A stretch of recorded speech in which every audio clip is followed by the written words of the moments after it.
Cet homme, celui-ci, c'est le président de la Douma. Vous connaissez cette chambre basse du Parlement russe. Il s'appelle Vyacheslav Volodine. Incroyable. Je comprends mieux maintenant les déclarations de Piotr Tolstoï. En fait, Piotr Tolstoï, vous le connaissez tous, l'incontournable vice-président de cette même chambre basse du Parlement russe. Piotr Tolstoï, il est à l'image de son président, le président de la chambre basse du Parlement russe qu'on appelle Douma. Et vous connaissez le franc-parler de Piotr Tolstoï. Et donc, Monsieur Vyacheslav Volodine, il nous balance dans une métaphore. Mais puisque nous avons à peu près fait la philosophie au lycée et à l'université, nous avons cette capacité de décortiquer, n'est-ce pas, les métaphores les plus complexes à comprendre. Et c'est une métaphore qu'il fait à l'endroit de M. Biden, à l'endroit du peuple américain, mais aussi de l'ensemble des populations du monde entier. C'est pour dire, M. Biden veut entraîner le monde avec lui dans sa dernière demeure, en donnant l'autorisation à l'Ukraine de frapper en profondeur le territoire russe. D'abord, écoutez ce que le président de la Chambre basse vient de dire, M. Vyacheslav Volodine. Biden rêve d'éternité et veut emporter avec lui le monde entier, dit le président de la Chambre basse. Il ne s'est pas limité là. Écoutez très bien. L'autorisation donnée par le président américain de frapper dans la profondeur le territoire russe ne fera qu'aggraver le sort de l'Ukraine et son avenir, a indiqué M. Vyacheslav Volodine.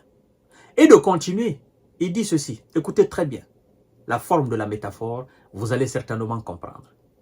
Le président sortant Biden, en raison de son âge, comme toute personne, nous sommes tous mortels, décédera un jour. Mais on a l'impression qu'en y réfléchissant, il rêve d'éternité et veut emporter toute l'Amérique avec lui, ou peut-être le monde entier, estime Vyacheslav Volodine, président de la Douma, chambre basse, n'est-ce pas, du Parlement russe. D'abord, parlons de cette partie, de ce paragraphe, de cette métaphore du président de la chambre basse. Monsieur Biden, en donnant l'autorisation, il rêve d'éternité. Il ne veut pas laisser un monde derrière lui. Il veut entraîner le monde avec lui. Il veut que, en fait, le monde finisse définitivement avec lui. Pourquoi? Parce que il n'est pas sans savoir qu'il n'y a pas de territoire, il n'y a pas de ville, il n'y a pas de village, il n'y a pas de centimètre carré des États-Unis qui est à l'abri des missiles intercontinentaux de la Russie. Donc, il veut déclencher un troisième jet. Et un troisième jet, selon la métaphore de M. Vyacheslav Volodine, un troisième jet sera la fin de la civilisation de l'être humain sur planète Terre. Parce que ça sera alors deux blocs monumentaux opposés. Le bloc russe, ça sera l'affaire des alliés. Et donc, puisque nous avons actuellement, depuis la fin de la Seconde Guerre mondiale, nous nous sommes lancés dans la sophistication des armes nucléaires. Et puisque nous avons aujourd'hui plus de 6000 têtes ogives nucléaires en Russie et 5000 et quelques aux États-Unis, il y a 300 et quelques en France, il y a 300 et quelques en Grande-Bretagne ou 400 et quelques, il y a 300 et quelques ou 400 et quelques, n'est-ce pas, en Chine, il y a en Israël, il y a en Iran, il y a en Corée du Nord, il y a en Pakistan, voilà. Les pays d'Europe sont infestés par les armes nucléaires américaines. Et donc, puisque ça sera une démonstration, n'est-ce pas, des armes nucléaires dans le monde entier, effectivement, M. Biden veut emporter le monde entier avec lui. Le message est fort. Le message est puissant. Le message est purement démonstratif. Et si M. Biden il comprend, il sait ce que ça veut dire. Il sait ce que ça veut dire. C'est-à-dire, j'ai vécu et j'ai laissé personne derrière moi. Je suis allé avec tout le monde, avec le reste de l'espèce humaine. Parce que j'ai causé quelque chose qui a entraîné la perte de l'espèce humaine sur la planète Terre. C'est une mise en garde très, très importante que le président de la chambre basse du Parlement russe vient de faire. Alors, il continue en disant ceci. Quant à l'utilisation des armes en question, missiles de longue portée, ATACMS, elles sont déjà utilisées, bien entendu. Étendre maintenant leur utilisation peut causer des dégâts, mais cela ne changera pas la situation sur le champ de bataille. J'insiste sur ce point, fait-il savoir. Cette autorisation détruirait complètement les relations russo-américaines selon le président alors de la chambre basse du Parlement russe qu'on appelle la Douma, Vyacheslav Volodine. Le monde entier est témoin.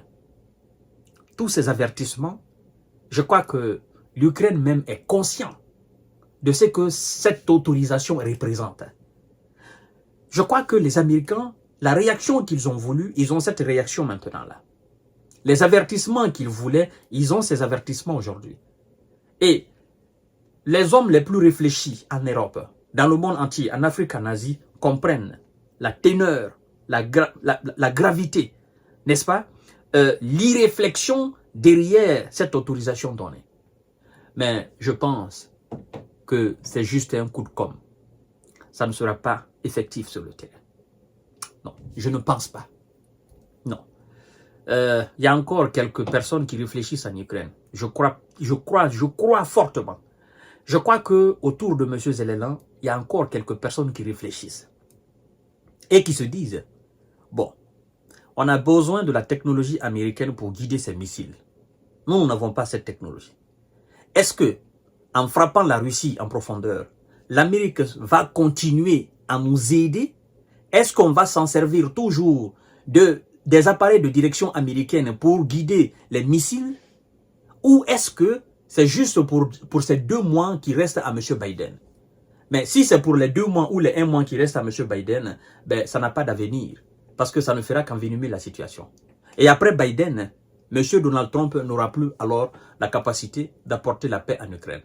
Parce que Donald Trump, non seulement va stopper la livraison des missiles, ces missiles ATACMS, il va stopper, il va s'opposer catégoriquement et la Russie ne va pas cesser de nous frapper alors. Et donc nous serons à la merci de la Russie toute seule. Et l'Europe ne pourra pas nous soutenir. Parce que l'Angleterre jusqu'à présent n'a pas encore donné son autorisation, l'Italie ne veut pas, l'Allemagne n'a pas donné encore l'autorisation, la France est en train d'étudier si elle va donner l'autorisation ou pas. Je crois qu'il y a encore des hommes en France et des femmes qui réfléchissent et qui sont vraiment très très opposés à cette politique américaine. Je vous donne rendez-vous tout à l'heure. Nous allons entamer la déclaration de Maria Zakharova. Merci beaucoup.